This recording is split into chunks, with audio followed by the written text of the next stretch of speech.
The buzzing of my phone against the cheap rental gown was an unwelcome intrusion. "They're about to start lining us up," I hissed into the receiver, juggling my tasseled cap. "Yolanda, honey, it's Mom." Her voice was too bright, a telltale sign of bad news wrapped in flimsy excuses. "Listen, something's come up. My name is Yolanda, and that day, the day I was supposed to be celebrating 4 years of relentless work, late nights, and actual achievement, was the day the foundation of my future was truly laid, not with mortar and stone, but with a burning, bitter resentment." "What's come up, Mom?" I asked, already feeling a familiar cold dread creep up my spine. Around me, the air thrummed with excitement. Graduates were hugging, parents were beaming, cameras flashed. My own 2 seats, carefully reserved, remained starkly empty. "Well, Tanner has this gig," she began, and I could almost hear Dad, Warren, murmuring his agreement in the background. "His band, the Rusty Spoons, or whatever they're calling themselves this week. They got a last-minute slot at the Grimy Mug." The Grimy Mug, a dive bar notorious for sticky floors and even stickier patrons. "A gig?" I repeated, my voice flat. "Mom, this is my university graduation. I'm getting my degree in business administration, with honors." A little sigh, the kind she reserved for when I was being difficult. "We know, sweetie, and we're so proud. But this is a real opportunity for Tanner. A scout might be there. His talent needs nurturing, you know. Your degree, well, it's wonderful, dear, but it's just a piece of paper, isn't it? Tanner's music, that's alive. It's just a piece of paper." The words slammed into me with physical force. 4 years of ramen noodles, of library all-nighters, of group projects with slackers I had to carry. 4 years of proving I was more than just Tanner's older sister, reduced to just a piece of paper. "So you're not coming," I stated, not a question. The excited chatter around me faded into a dull roar. "We wouldn't miss it for the world if we could, you know that," Nancy chirped, her voice dripping with false sincerity. "But Tanner was so insistent. He gets so anxious before a show. He needs our support." Unlike me, apparently. I didn't need support. I just needed to understand my place. It had always been this way. My first spelling bee trophy, proudly brought home, was quickly overshadowed by Tanner's finger painting of a lopsided sun, hailed as a masterpiece of burgeoning artistic genius. My straight A report cards were met with a distracted, "That's nice, dear," while Tanner's "saw" in music, ironically, was excused because the teacher just doesn't understand his unique approach. He was the prodigy, the special one, the boy whose every whim was a divine command. I was dependable Yolanda, the one who just got on with things. "Right," I said, my throat tight. "Well, enjoy the concert. Tell Tanner to break a leg, or don't. It doesn't really matter." "Oh, Yolanda, don't be like that." I ended the call. The procession started. Pomp and circumstance blared. One by one, names were called. Cheers erupted for each graduate. Parents waved, some even shedding tears of joy. I walked when my name, Yolanda, was announced, a polite smattering of applause from strangers filling the void. My eyes were fixed on those 2 empty chairs. Section C, row 12, seats 4 and 5. They gaped back at me, monuments to their priorities. My mother's words echoed, "Just a piece of paper." I pictured them, Nancy and Warren, crammed into the Grimy Mug, faces alight with adoration, as Tanner, my perpetually on-the-verge brother, probably mangled a cover of some classic rock song, convinced he was the next big thing. They'd be beaming, assuring each other that this was the moment. This was the breakthrough. They'd buy him drinks, praise his raw energy, conveniently ignore the off-key notes and the bored expressions of the 3 paying customers. The dean handed me my diploma, a heavy, embossed cardstock. It felt substantial in my hand, solid, real. I shook his hand, managed a smile that felt like a grimace, and walked back to my seat, the empty ones beside me screaming louder than any applause. I looked at the diploma, then at the vacant chairs. A cold, hard resolve settled in my chest, displacing the hurt, crystallizing it into something else. Something powerful. One day, I whispered to the empty air, clutching that piece of paper so tightly my knuckles were white. One day, you'll understand what this is truly worth. It wasn't just a degree. It was a declaration of independence. It was the first brick in the wall I would build around myself, a fortress they would never again breach with their casual, soul-crushing dismissals. They thought it was just paper. They had no idea. My best friend Amara found me afterwards, her hug a welcome warmth. "They really didn't show?" she asked, her eyes full of a sympathy I didn't want. "Tanner had a gig," I said, my voice devoid of emotion. Amara just shook her head, a knowing look on her face. She'd witnessed years of the Tanner show. "Their loss, Yoli, seriously. You're going to do amazing things." I nodded, the weight of the diploma in my hand a promise. I know. The celebration dinner Amara insisted on felt hollow, despite her best efforts. Every congratulatory word from her, every toast, just highlighted the absence of the people whose validation I had once craved. But as I picked at my food, a new kind of hunger was stirring within me. Not for their approval, not anymore. For something far more satisfying. That night, I didn't cry. I spread my piece of paper on my small desk in my tiny apartment and stared at it. It wasn't an ending. It was a starting gun, and I was already halfway down the track. They just couldn't see it yet. But they would. Oh, they would. The flickering neon sign of the 24-hour diner across the street cast long shadows into our cramped office. "Another all-nighter fueled by instant kimchi ramen?" Amara mumbled, pushing her glasses up her nose, her eyes glued to lines of code. "Gourmet choice tonight," I replied, stretching until my back cracked. "We're celebrating. That algorithm you cracked? It's genius."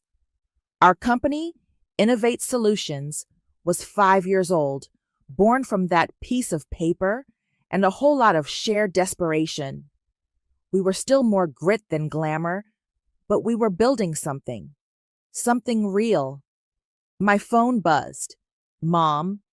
I almost let it go to voicemail. "Yolanda, you there?"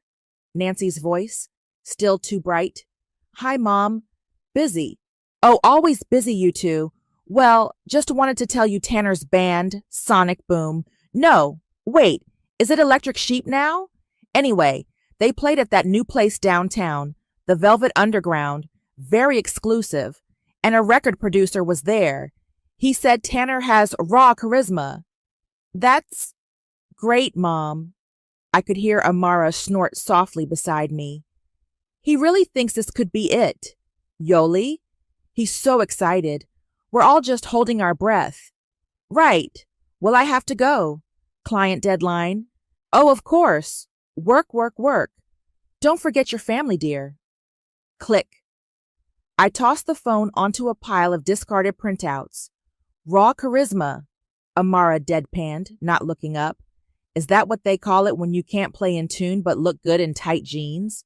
"Apparently," I said, the familiar ache tightening my chest. She also invited me to Sunday dinner. Command performance. Sunday dinner was exactly what I expected. The small talk was exclusively Tanner-centric. He lounged at the table, regaling Nancy and Warren with tales of his latest brilliant venture. "So, I met this guy, super connected, you know?" Tanner gestured vaguely with his fork, nearly flinging mashed potatoes onto Dad's shirt. "He's an investor, international. He heard my demo, the one I recorded on my phone, super raw, super authentic, and he was blown away. Said, 'I'm the future of indie rock.'" Nancy clasped her hands together, her eyes shining. "Oh, Tanner, that's wonderful." Warren nodded enthusiastically. "See, Yolanda? Talent will out. This fellow, what's his name?" Rex. Tanner said, looking shifty for a split second. Rex Power. Yeah? He's setting up a showcase. Might even front me some cash for a proper studio recording. Says my sound is commercially viable but edgy. Rex Power. It sounded like a porn star name. I kept my expression neutral. And what percentage is Rex Power taking for this investment, Tanner? Tanner waved a dismissive hand. Details. Details.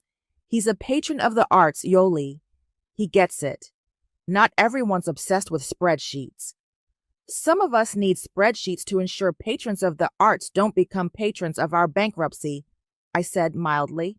Nancy frowned. Yolanda, don't be cynical.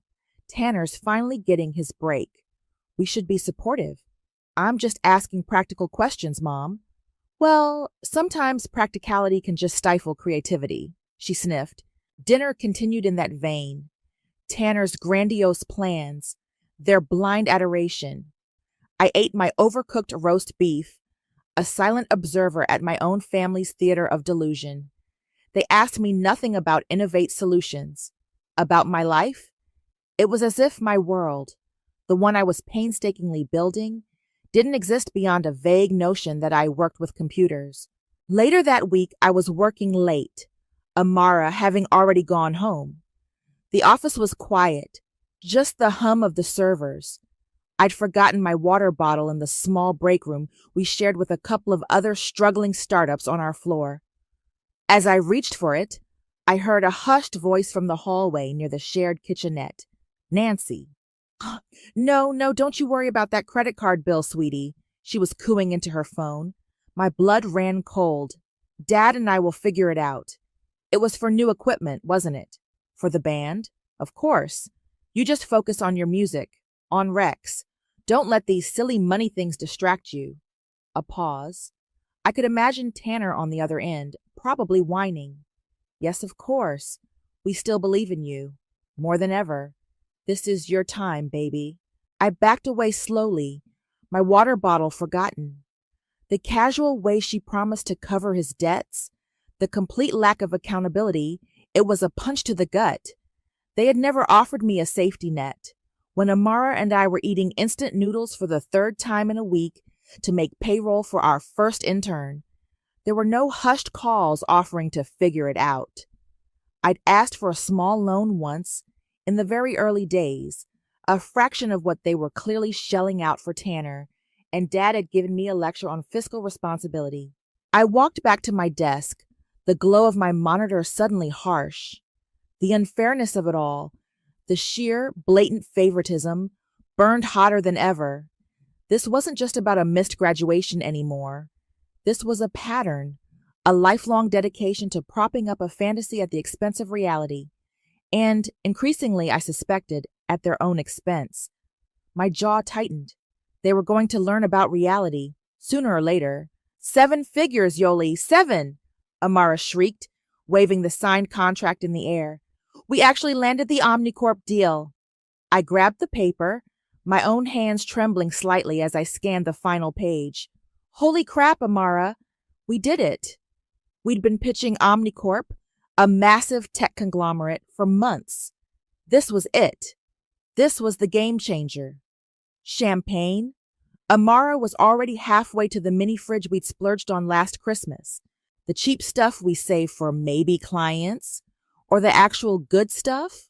I grinned. Oh, tonight we break out the bottle that costs more than our first server rack.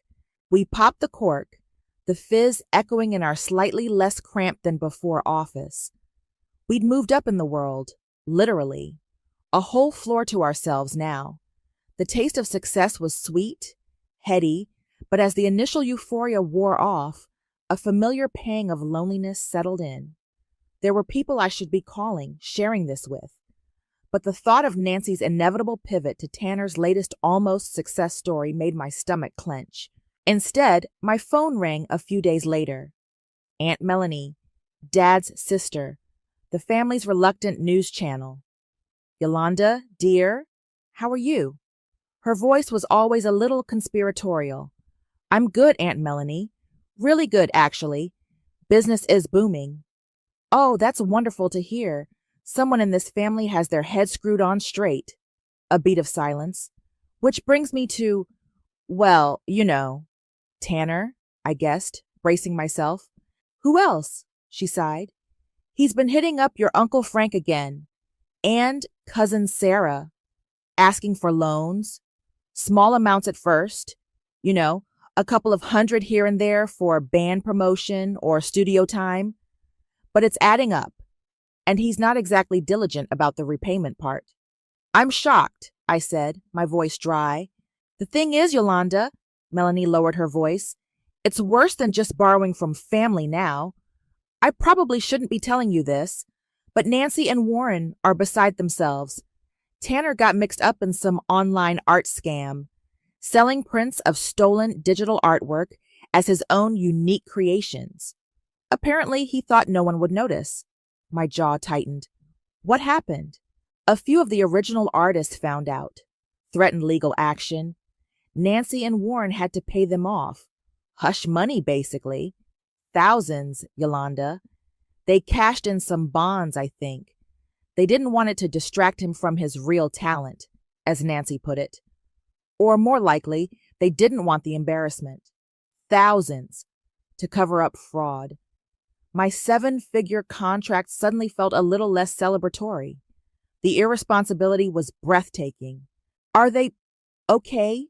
I asked, a strange mix of anger and a reluctant vestigial concern stirring. They're putting on a brave face, Melanie said, but Warren sounds stressed, and Nancy just keeps talking about Tanner's resilience, how he'll bounce back from this minor setback. A few weeks later, after the Omnicorp announcement had made minor ripples in the local business news, Mom called. Her voice was unusually tight, the forced cheerfulness strained. Yolanda, darling, we saw that little piece in the paper about your company. How nice for you. The praise felt like pulling teeth. Thanks, Mom. Listen, dear, she rushed on. Your father and I were wondering. We've had a bit of an unexpected repair come up. The roof, Old houses. A roof repair, I asked, keeping my tone neutral. How much are we talking about? There was a pause.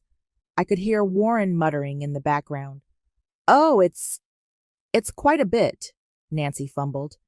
But don't you worry your pretty little head about it.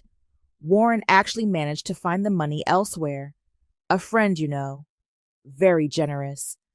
A friend, I pressed. Who? Oh, just someone from his old golf club, she said vaguely. Anyway, must dash. Tanner's waiting for me to drive him to an audition. He thinks this one is really promising. She hung up before I could ask more. Liar, I said to the dead phone. A roof repair. Right. They were hiding something big. The art scam payoff must have hit them harder than Melanie knew. My mind raced, bonds cashed in. Now a mysterious friend with money for a roof. It didn't add up. The distant alarms I'd been hearing for years were suddenly blaring, up close and personal. And a cold, grim certainty began to form. The bill for Tanner's talent was about to come due, and it was going to be astronomical. The glossy pages of Ascend Business Journal felt heavy in my hands. There I was, a full-page feature. Yolanda, innovating the future, one solution at a time. Amara had insisted on framing a copy for the office lobby. I mailed one to Mom and Dad. No note, just the magazine in a plain envelope. Their call came a few days later. Yolanda, Warren, pick up the extension. It's Yolanda. Nancy's voice crackled with an almost manic energy. We got the magazine, dear, Warren said, his voice sounding thin. Very impressive. All those words. Yes, quite the article, Nancy chimed in. So, you're doing well then? We are, I confirmed. The Omnicorp contract has opened a lot of doors.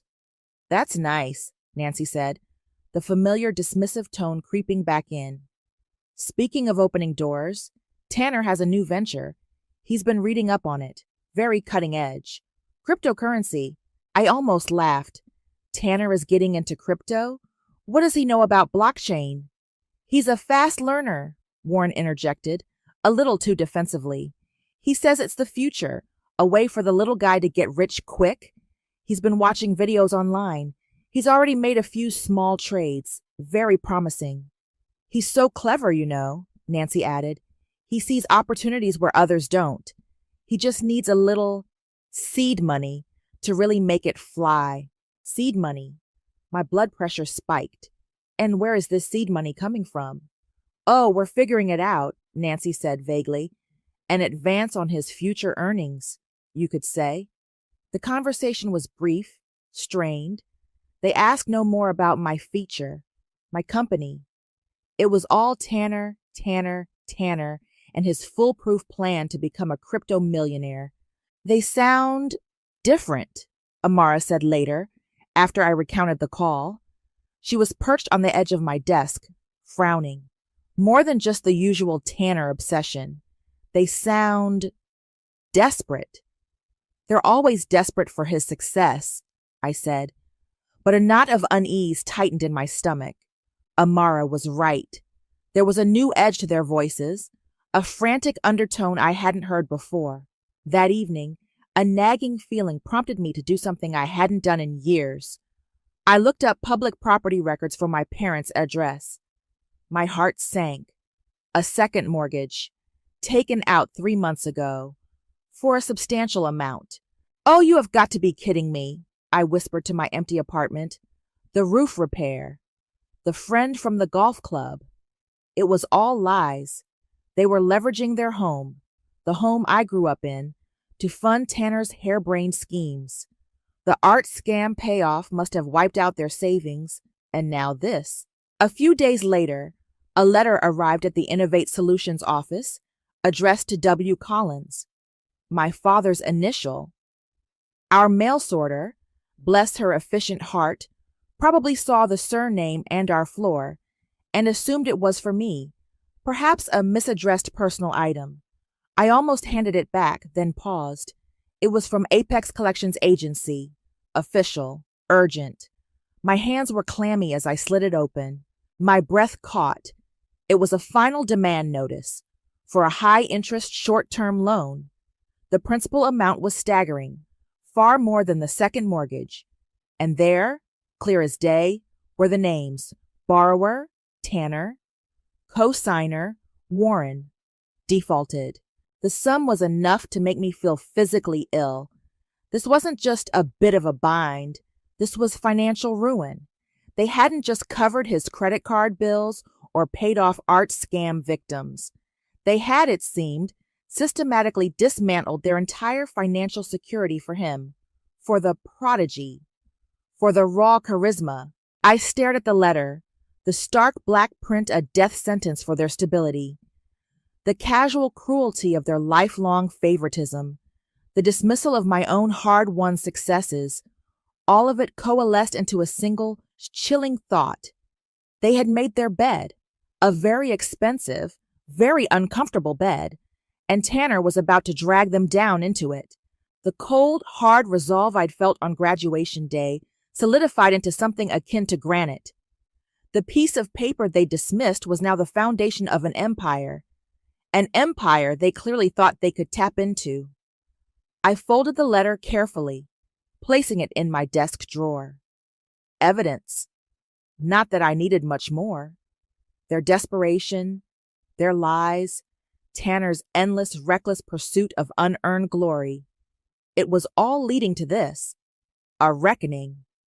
And I had a front row seat.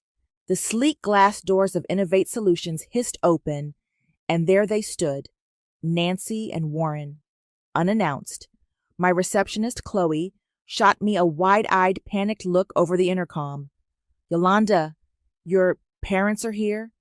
Send them in, Chloe, I said, my voice betraying none of the sudden iciness in my veins.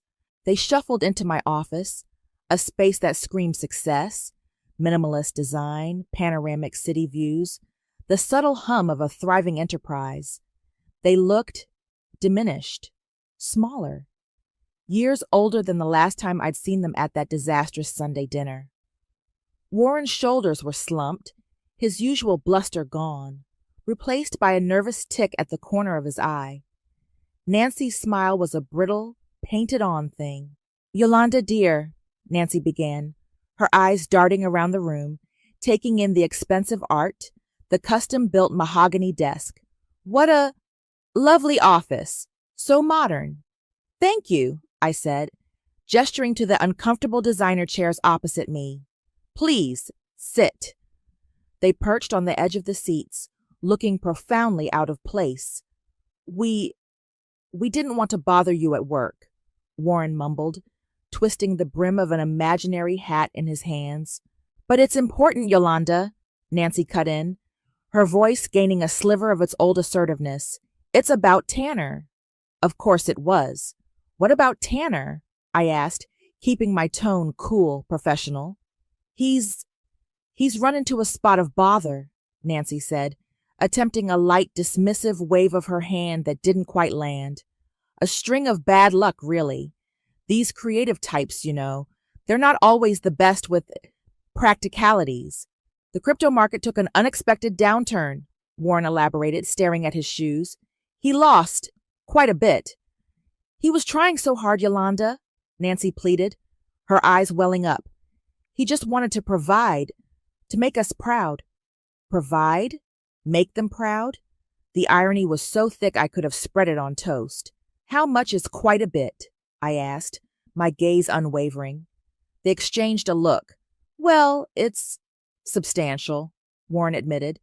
"It's the loan, dear," Nancy said, her voice dropping. "The one your father co-signed for Tanner's venture. They're calling it in, and with the second mortgage on the house, we just don't have it." "So you need money," I stated, not a question. "We need your help, Yolanda," Nancy said, her voice cracking. "You're our daughter. Family helps family.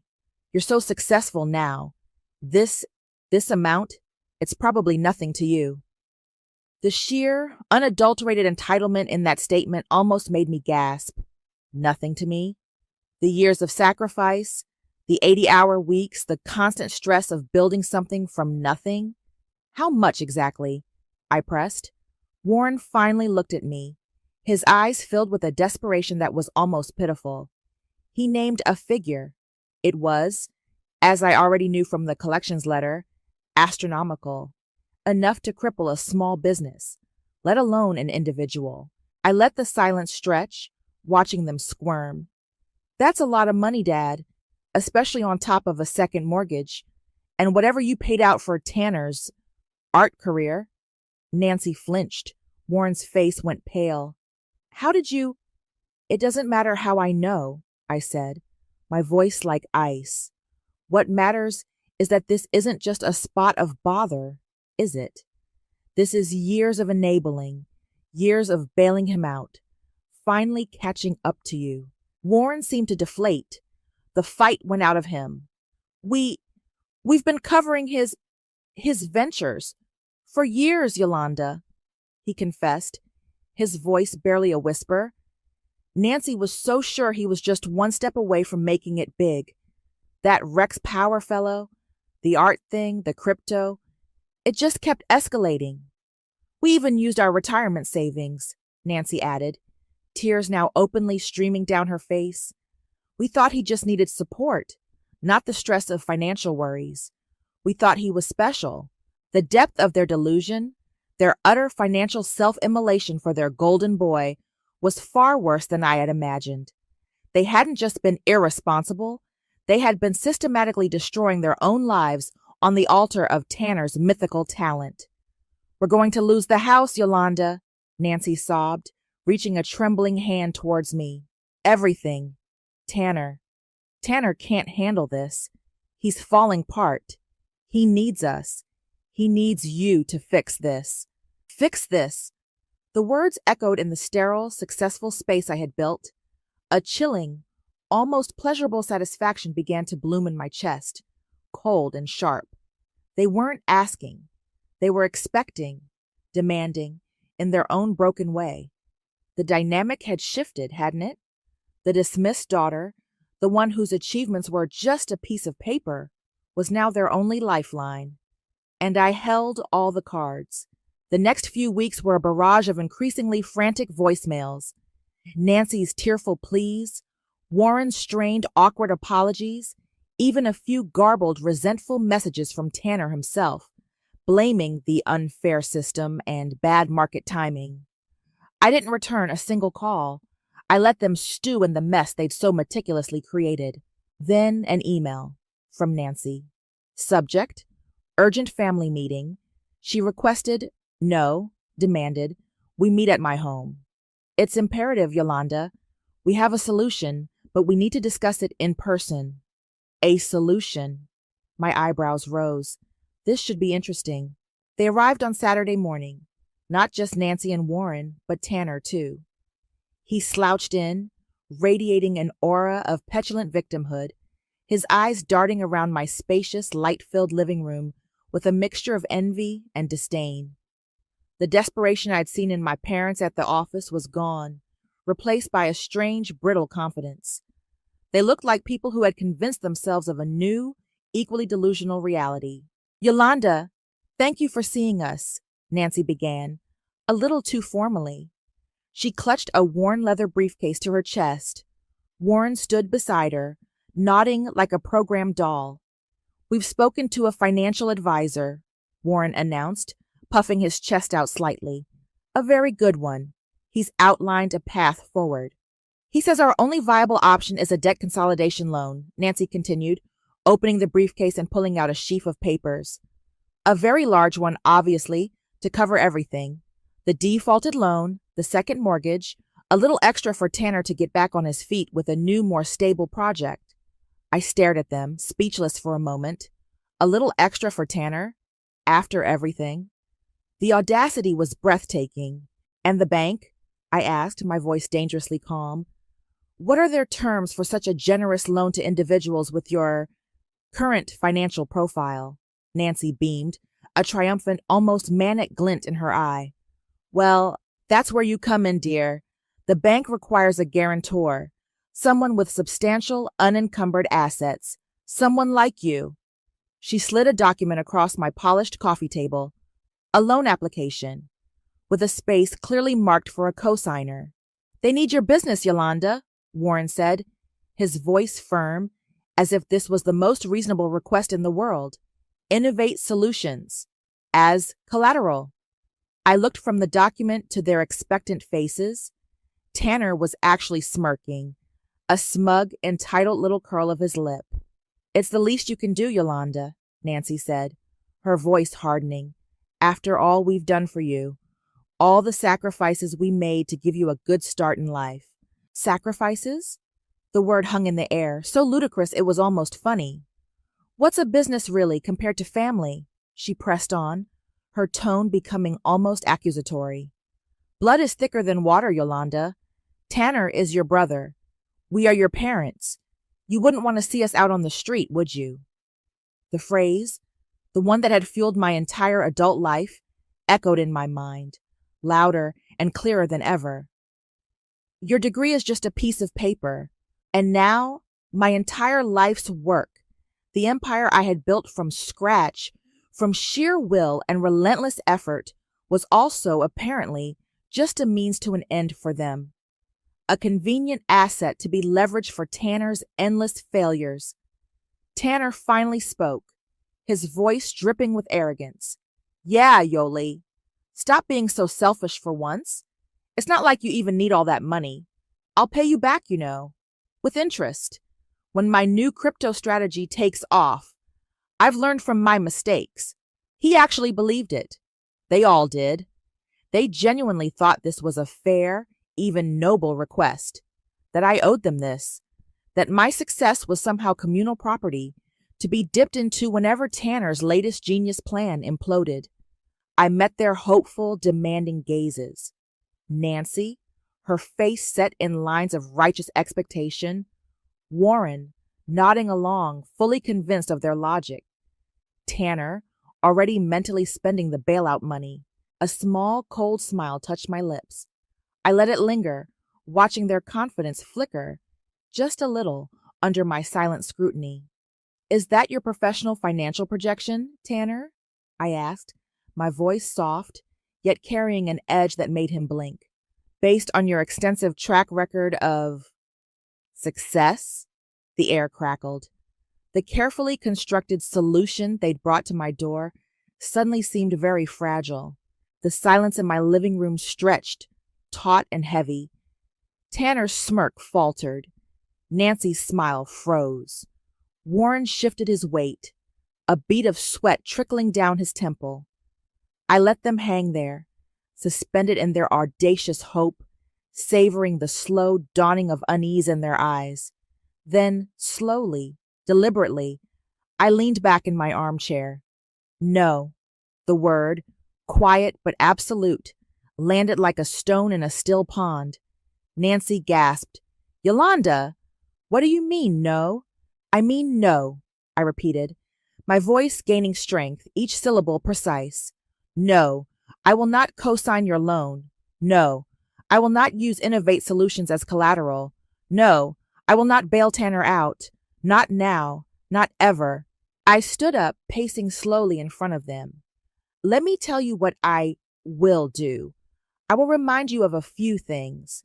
I will remind you of every school play you missed because Tanner had a sniffle. Every award ceremony you skipped for one of his imaginary big breaks. I'll remind you of my university graduation." I stopped, looking directly at Nancy. "The one you couldn't attend because Tanner, your precious prodigy, had a gig at a dive bar. The day you told me my degree, 4 years of my life and hard work, was just a piece of paper. Her face flushed a dull, mottled red. "That's not fair, Yolanda. We always supported you in our own way." "Your way?" I laughed, a harsh, brittle sound. "Your way was to make me invisible.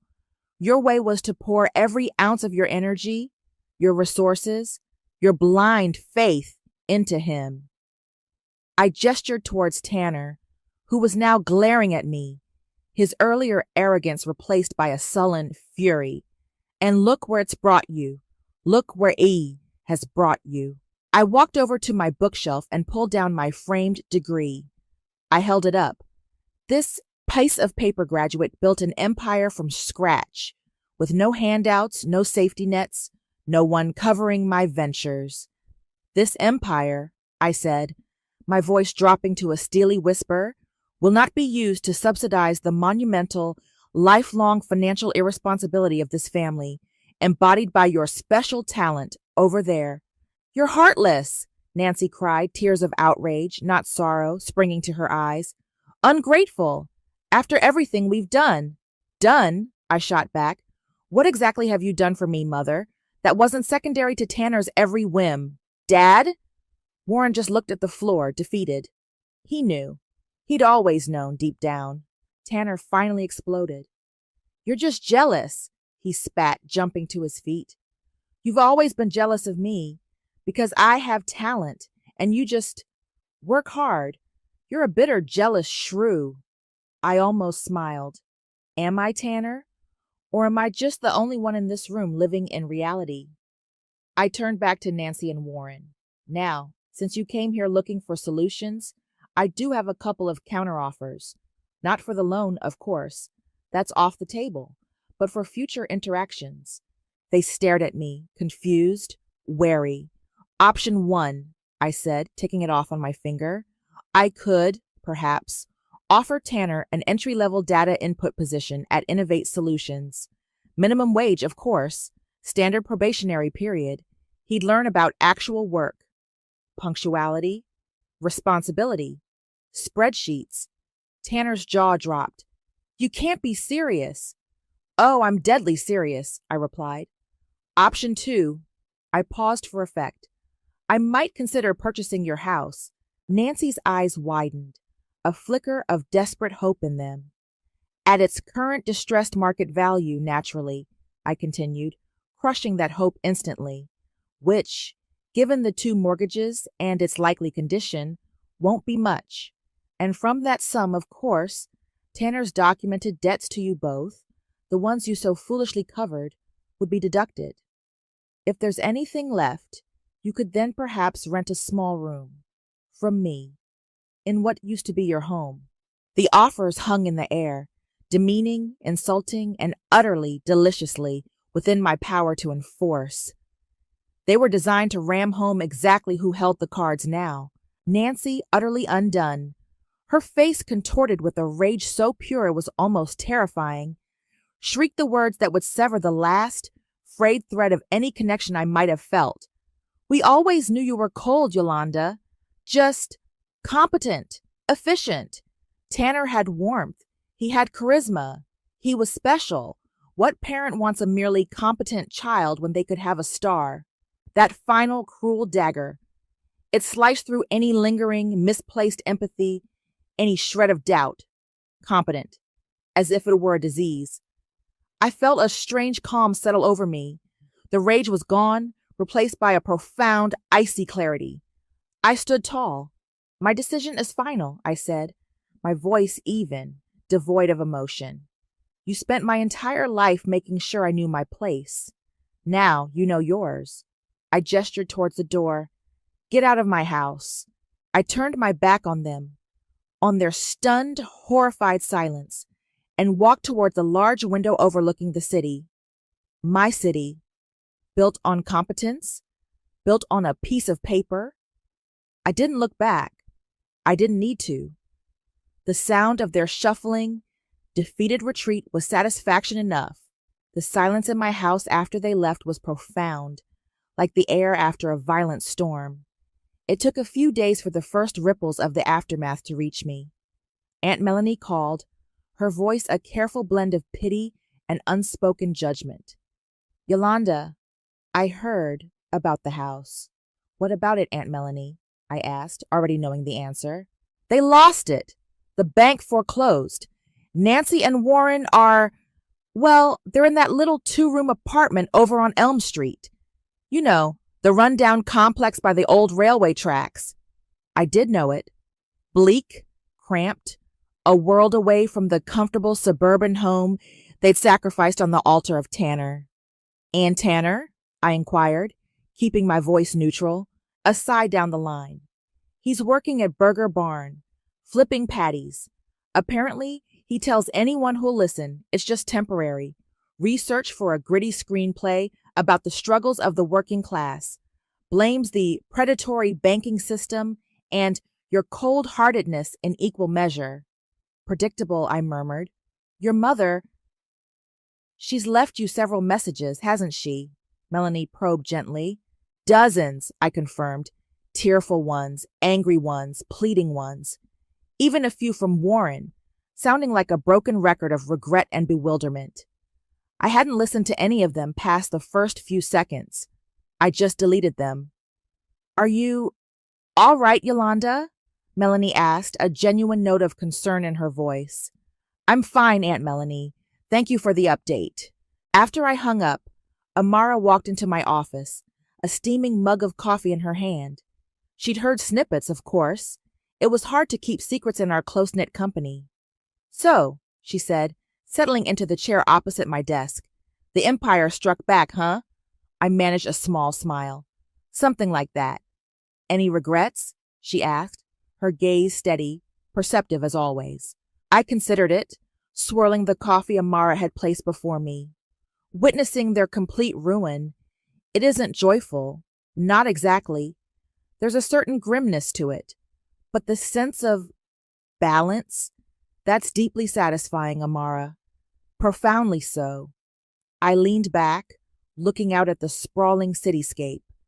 The chip on my shoulder, the one I've carried since I was old enough to realize I was second best, it's gone. They spent a lifetime dismissing my achievements, my worth, my very being. Now they understand. They finally, truly understand. And that's enough? It has to be, I said. They made their choices. Over and over again. This is just the consequence. A few days later, I instructed my financial manager to make an anonymous donation to a local housing charity. A significant sum, untraceable back to me or Innovate Solutions. Enough to ensure that, while Nancy and Warren wouldn't live in luxury, they wouldn't be literally out on the streets. It wasn't forgiveness. It wasn't even pity, not really. It was a final act of control, a quiet underscoring of my success versus their catastrophic failure, a way to close that particular ledger for my own peace of mind, not theirs. They would never know. It was a gift to myself, the gift of not having their destitution weigh on my conscience, however little they deserved my consideration. The calls eventually stopped. The silence from their end became a new kind of normal.